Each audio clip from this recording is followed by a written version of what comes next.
mga guys, mayong hapon sa tanan.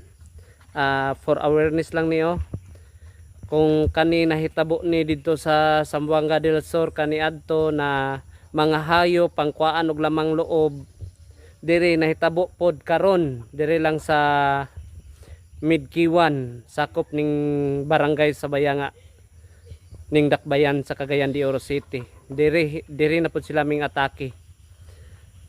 Matod pa sa nagbitbit, kanus aga ito na kuandong ang udto niya ang manok kuno ni aging adlaw giatake pod.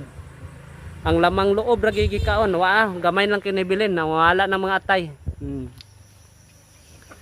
Ngali pod kay dili tawo na ilang kuanon hayop, pero mo lagi dangan kayo kay sakit kayo sa buot sa tag-iya ni ining babuya, kay grabe pakaon, kay mahal pag yung feeds niya ingunani basta-basta lang na atakihon mo nang mag-amping yun ta og mag-ampo, kay grabe ni sila mo atake, kulba kini sila.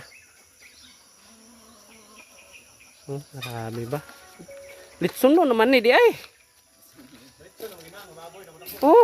ay dako na nababoy yun, nagamay lang tungod gi hurot iyang ang bakog lagi pati mang unod. Bakog unod. Napatili no. Kung iro ni pati kuan way may bilin na ni. Guyod-guyoro na. Wala balbal na kay. Balbal na man ni tabo tong sa pagadian ng mga kuan dito sa Margos, di Mataling. Sulod na sa kuan. Lubong na niya